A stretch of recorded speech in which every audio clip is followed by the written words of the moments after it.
Hello दोस्तों, मुल्तानी electronics में आपका स्वागत है और आप देख रहे हैं मुल्तानी इलेक्ट्रॉनिक्स। मैं आपके लिए एक और नया टॉपिक लाया हूं जो हमारे एलईडी टीवी के या किसी भी एसएमपीएस के में डाला जाने वाला ये 524 का एसएमपीएस का मॉड्यूल जिसका सर्किट डायग्राम मैंने बनाया है वो आज मैं एक्सप्लेन करने वाला हूँ। सर्किट डायग्राम यानी कि इंस्टॉलेशन नहीं है, मगर जो ये सर्किट यहाँ पर आपको मॉड्यूल दिख रहा है इस तरीके से, इसका पूरा डायग्राम मैंने बनाया है और मैं आज एक्सप्लेन करने वाला हूँ। तो मोटे मोटे तौर पर आपको दिखा दूँ कि ये वाली कॉइल जो है हमारी, ये वाला ट्रांसफार्मर है, ये है, और ये वाला मोस्फेट जो है वो हमारा मोस्फेट ये है, जो यहाँ पर मैंने सिंबल दर्शाया है। इसका एरो इस तरफ है।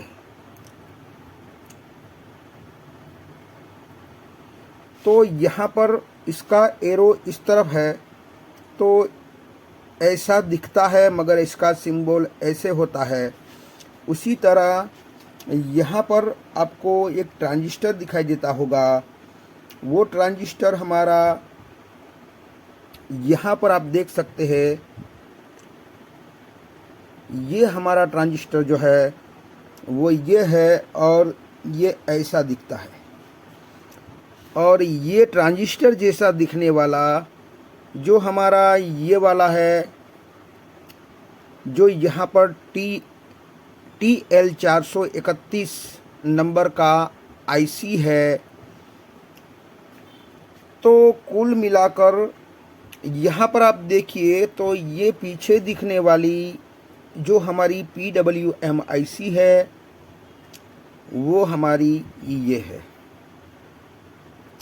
और यहाँ पर दिखने वाला ऑप्टो कपलर जो है वो हमारा ये है।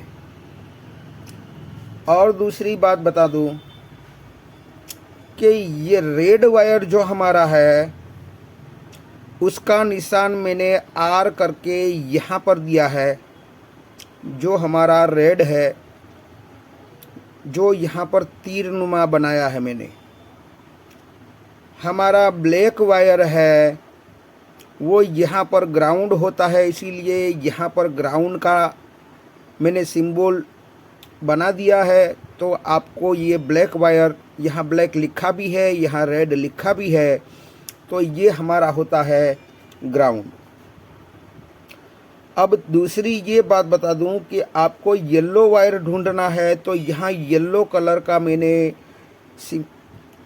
तीरनुमा बनाया है और वहाँ पर मैंने येलो लिख दिया है और वाई भी लिख दिया है। और यहाँ पर आ जाइए, अब हमारा बचता है ब्लू वायर। तो यहाँ ब्लू कलर से हमने तीर बनाया है और ब्लू लिखा भी है, बी भी लिखा है। तो 1, 2, 3 और 4 वायर, तो ये चारों वायर आपको समझना है कि ये हमारे 4 वायर है। अब हमें ये देखना है कि अगर इस आईसी की बात कर ली जाए कि सबसे पहले हमें ये इस आईसी की बात करें तो ये आईसी, इसमें आईसी का जो नंबर है SC2569 करके, ये हमारी PWM IC का नंबर है। और डेटा शीट हमें कहीं से भी नहीं मिल रही है, यानी कि इसका डेटा गूगल सर्च करने से नहीं मिल रहा है। आपको मिल जाए तो आप मुझे बताना। तो मैंने अपने हिसाब से इसका पिन कॉन्फ़िगरेशन यानी कि डेटा शीट बनाया है। कुछ कुछ पिन सही होगी, कुछ कुछ पिन में अंदेशा है कि सही निकले या गलत निकले। जैसे कि यहाँ आप देख सकते हैं 8 नंबर की पिन जो हमारी है वो गेट आउटपुट पिन है, यानी कि गेट पल्स यहाँ से आउट होता है। तो यहाँ से 10 ओम्स का रजिस्टर और 10 के और एक डायोड लगाकर यहाँ से यहाँ हमारा गेट पल्स आएगा और उसे कंट्रोल करने के लिए 10K का एक रजिस्टर ग्राउंड किया गया है और उसके गेट पर दिया गया है। तो यहाँ पर इसके गेट पर यही गेट पल्स आता है जो गेट में चला जाता है। अब पिन नंबर 7 की बात कर ले तो यहाँ पर ये मैंने लिखा है VDD पिन, यानी कि VCC समझ लो कि इस IC को ऑन करवाने के लिए यानी कि रनिंग करवाने के लिए इसको कुछ वोल्टेज VCC के तौर पर दिए जाते हैं। ज़्यादातर आप देखते हैं कि वहाँ पर हमें ज़्यादातर 16 से 24 वोल्ट के बीच यहाँ पर इनपुट होता है। अलग अलग IC में अलग अलग वोल्टेज होते हैं। 12 से लेकर 24 के बीच में हमें ज़्यादातर देखने को मिलता है। अब इसे VCC किस तरह से मिलता है उसे हमें देखना है।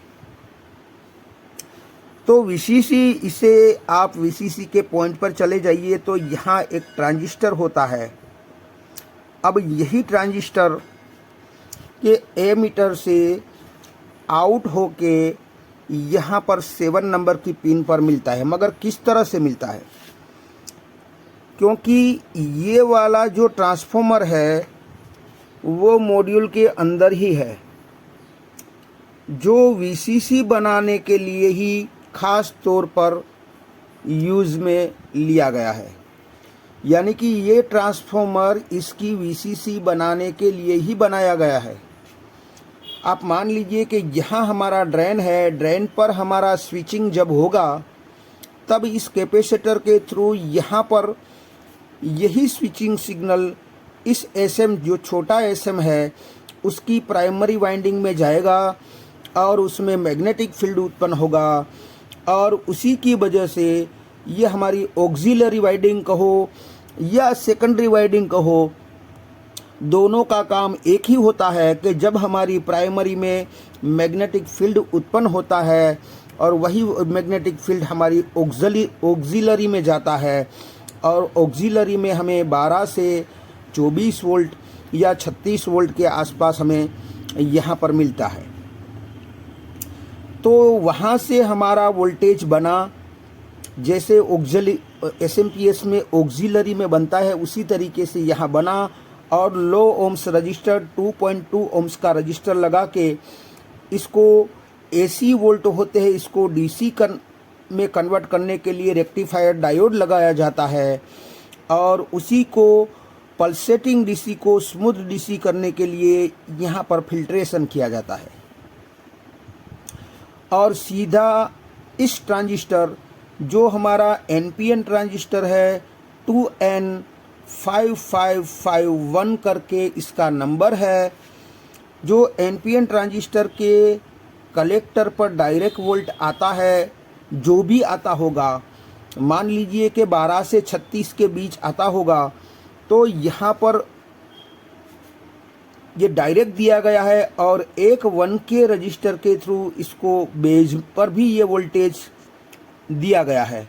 जहाँ पर हमने मेरे अंदाजे से, मुझे दिखा नहीं है, मेरे अंदाजे से 18 वोल्ट का जीनर वहाँ पर ग्राउंड किया है। मान लीजिए कि 18 वोल्ट का ही जीनर ग्राउंड किया गया है।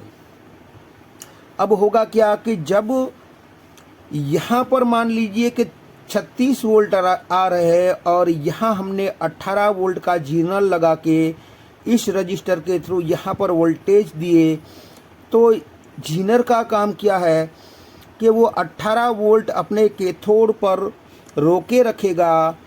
इसके ऊपर के जितने भी वोल्टेज होंगे वो पास करके ग्राउंड कर देगा, यानी कि इसके बेस पर हमें 18 वोल्ट ही मिलेंगे, उससे ज़्यादा वोल्ट नहीं मिलेंगे।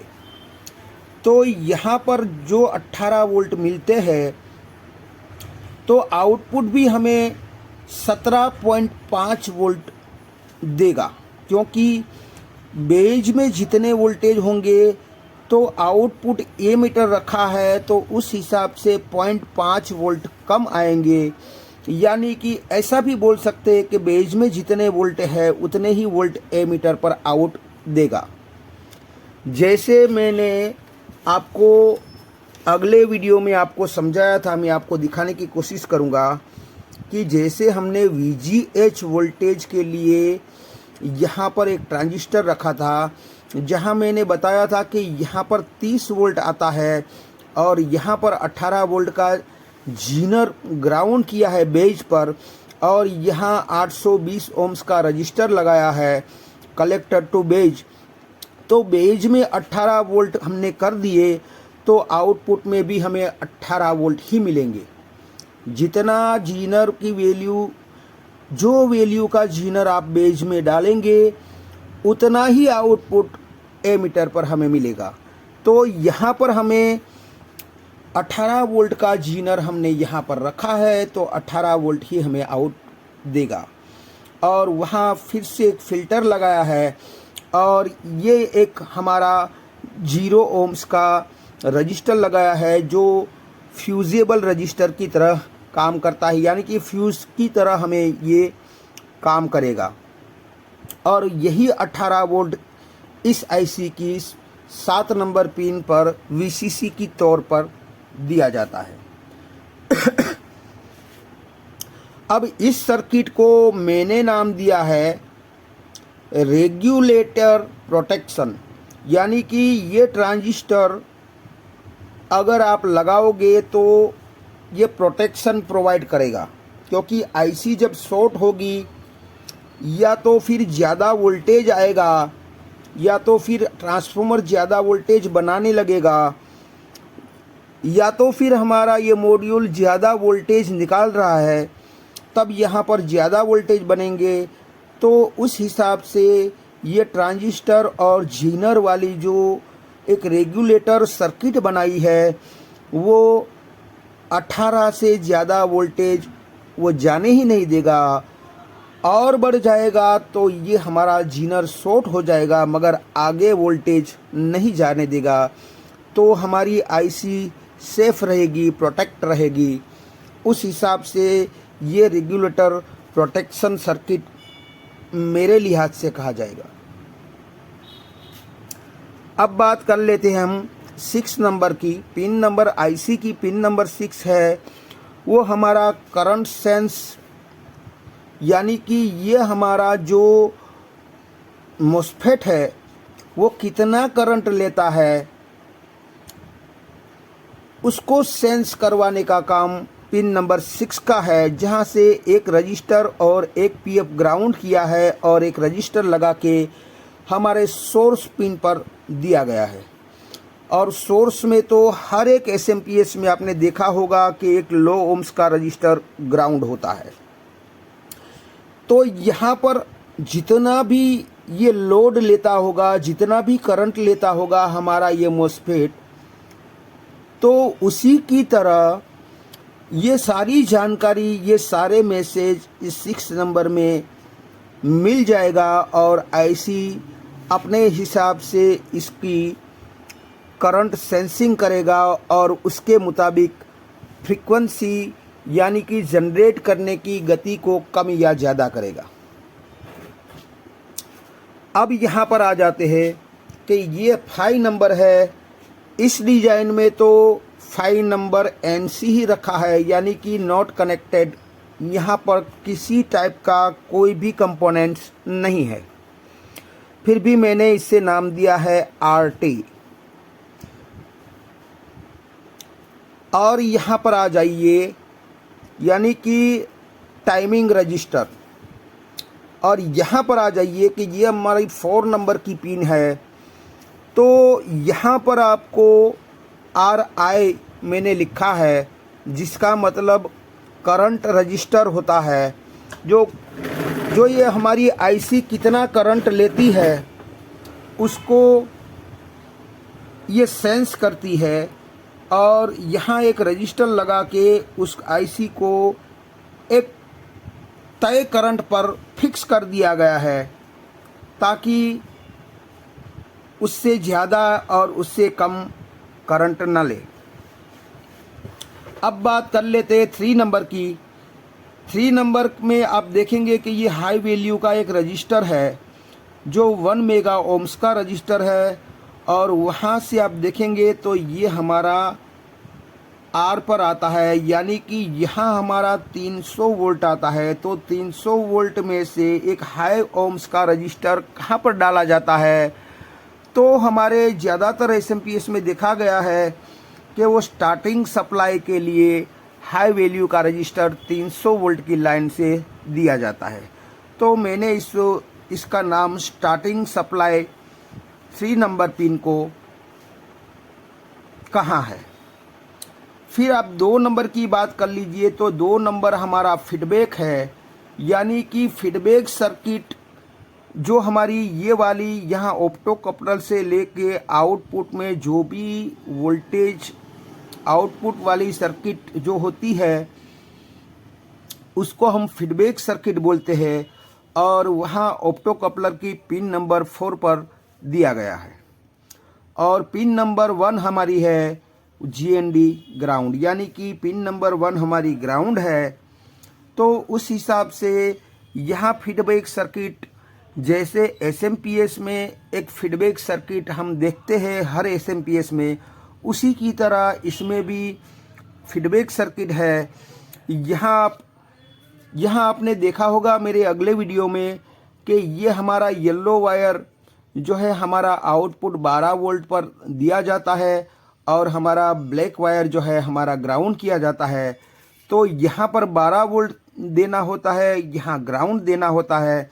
तो होता क्या है कि ये सारे रजिस्टर जो है वो हमारा एक तरह से डिवाइडर बन जाता है, और इस डिवाइडर को की वैल्यू को इस तरह से फिक्स किया जाता है कि हमारे ये TL431 जो है उसके रेफरेंस पॉइंट पर हमें 2.5 वोल्ट मिले।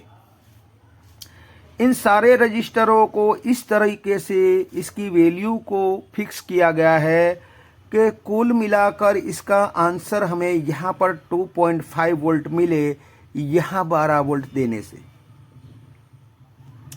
तो यहाँ पर अगर हमें उससे ज़्यादा वोल्ट करने हैं या कम करने हैं, मान लीजिए कि कोई 24 वोल्ट की लाइन में आपने ये मॉड्यूल डाला है, तो यहाँ पर एक 20K का रजिस्टर दिया गया है जो वेरिएबल प्रीसेट होता है, जो मैं आपको दिखाने की कोशिश करूँगा कि यहाँ पर आपको एक प्रीसेट मिल जाएगा।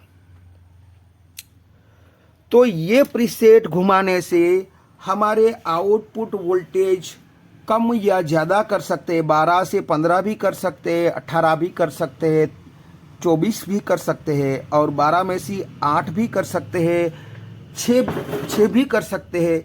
तो हमें जो भी आउटपुट चाहिए उसके मुताबिक इसको ट्यून करना होता है, सेट करना होता है, तो उसके मुताबिक हमें आउटपुट देगा। यहाँ अब देखिए कि 1K का रजिस्टर जो हमारी ऑप्टोकपलर की पिन नंबर 1 पर दिया गया है, क्योंकि यहाँ पॉजिटिव सप्लाई देना होता है, क्योंकि इसके अंदर जो LED होती है इसका एनोड इस तरफ होता है, इसीलिए एनोड में हमेशा पॉजिटिव सप्लाई दिया जाता है। जबकि यहाँ 2 नंबर की पिन है वो हमारी LED का कैथोड है। उस हिसाब से यहाँ पर जब 2.5 वोल्ट का रेफरेंस इस डिवाइडर का आएगा, यानी कि 2.5 वोल्ट इसको रेफरेंस पिन पर इस पिन पर मिलेंगे, तो ये कलेक्टर टू यानी कि एनोड टू कैथोड यहाँ पर मैं ग्राउंड कर देता हूँ। एनोड टू कैथोड कंडक्ट होगा, यानी कि शॉर्ट होगा, जिसे ये नेगेटिव यहाँ से यहाँ आ जाएगा। तो यहाँ से नेगेटिव मिल गया और यहाँ से इसको पॉजिटिव मिल जाता है 1K का रजिस्टर के थ्रू।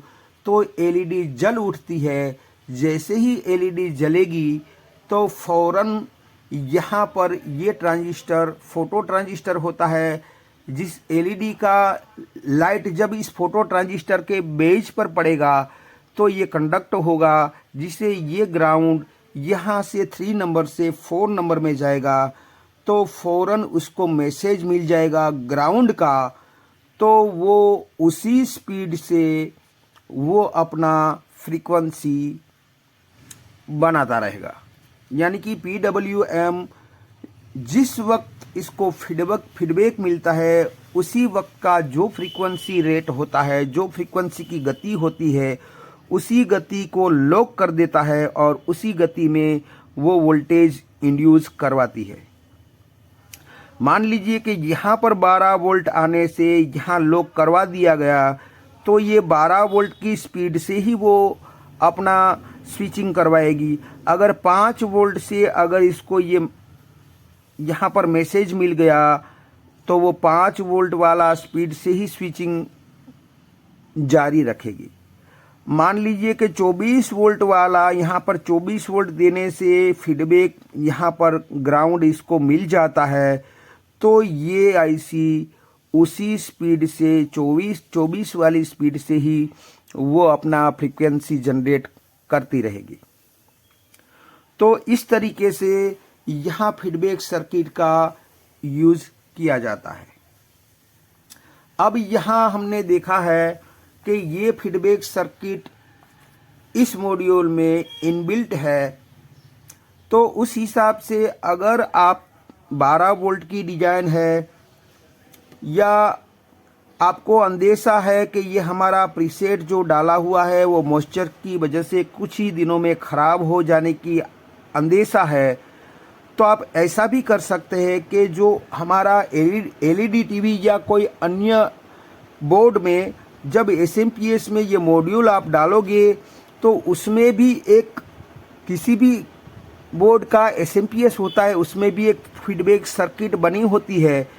तो आपको करना क्या है कि यहाँ से इस ऑप्टो कपलर की 1 और 2 नंबर यहाँ से रिमूव करवा देना है। इसको रिमूव नहीं करवाना है, सिर्फ इसी को रिमूव करवा देना है। जैसे मैं आपको डायग्राम में बताता हूँ कि कुछ इस तरीके से कि यही हमारा मॉड्यूल है। ये मैंने अगले वीडियो में आपको समझाया था कि 1 और 2 नंबर पिन जो यहाँ होता है, इसको मैंने रिमूव करवा के यहाँ पर ले लिया और यहाँ से वायर जो हमारा होता है, 2 वायर लगा के जो हमारे बोर्ड में लगा होता है, यानी कि मैं आपको बताने की कोशिश करूँगा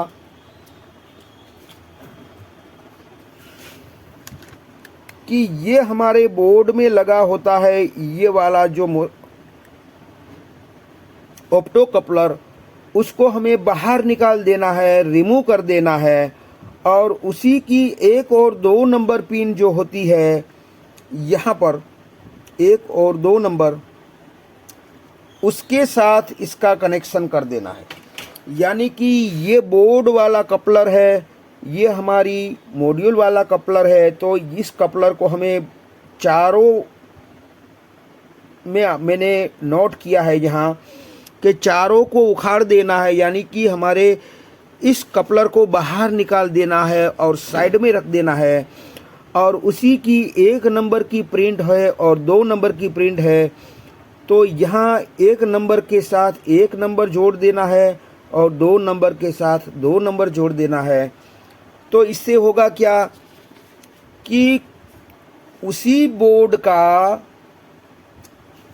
आप फीडबैक सर्किट, उसी बोर्ड का फीडबैक सर्किट आप यूज़ कर सकते हैं, क्योंकि यहाँ से हमने 1 और 2 नंबर ऊपर उठा लिया तो ये हमारा फीडबैक सर्किट किसी काम का नहीं रहा, यानी कि अलग हो गया। अब यहाँ से हमारा ओरिजिनल बोर्ड में जो फीडबैक सर्किट होता है वो हमारा वहाँ से चालू हो जाता है।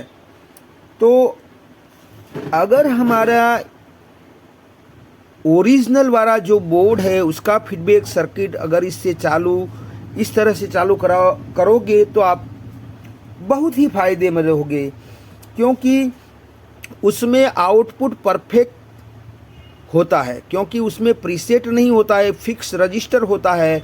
यानी कि जो आउटपुट देना होता है, जो आउटपुट कंपनी वाले ने तय किया है उसी के मुताबिक हमें आउटपुट मिलता है। जबकि ये फिट करने से हमें कम या ज़्यादा वोल्टेज सेट करना होता है, और कभी कभार ऐसा भी बनता है कि 12 वोल्ट की डिज़ाइन में हम जैसे ही इसको इंस्टॉल करते हैं और कुछ सेकंड के लिए हम मान लीजिए कि 20 वोल्ट निकल गए, तो हमारा एलईडी का बोर्ड होगा वो जल जाएगा, ख़राब हो जाएगा। तो जब भी ये बोर्ड आप इंस्टॉल करो तो आपको लो पोजीशन में, यानी कि कम से कम आउटपुट दे उतनी पोजीशन में सबसे पहले इसको घुमा के रख देना है। बाद में इसको वायरिंग करना है, और वायरिंग करने के बाद ज़रूरत के मुताबिक जो हमें आउटपुट मालूम है कि 12 वोल्ट चाहिए तो 12 वोल्ट धीरे धीरे करके आप सेट करते जाइए। जहाँ पर 12 वोल्ट हमें मिल जाए वहाँ आप रुक जाइए। अगर हमारा ये फुल पोजीशन में पड़ा होगा तो हमारा बोर्ड ख़राब हो जाएगा, कुछ काम का नहीं रहेगा। तो यहाँ पर मैंने आपको ये भी दर्शाया है कि यहाँ हमारा जो इस नंबर का ट्रांजिस्टर है वो दिखने में कुछ इस तरीके का होता है, जैसे हमारा BC547 होता है उसी तरीके से हमें दिखता है। यहाँ TL 431 जो मैंने यहाँ पर सिंबल दर्शाया है वो कुछ इस तरीके से BC547 की तरह ही दिखता है। यहाँ पर मैंने मॉस्फेट का सिंबल दर्शाया है जो हमें दिखने में ऐसा दिखता है। तो यहाँ पर हमें इन चारों वायर को, जो मैंने आपको बताया कि ये हमारा रेड वायर है, ये हमारा ब्लैक वायर है, ये हमारा येलो वायर है, ये हमारा ब्लू वायर है। तो आई होप कि ये वीडियो कुछ आपको समझ में आया होगा। अगर ये वीडियो आपकी कुछ समझ में आया है तो मेरी चैनल को लाइक कीजिए, सब्सक्राइब कीजिए, बेल आइकन को प्रेस कीजिए और खुश रहिए।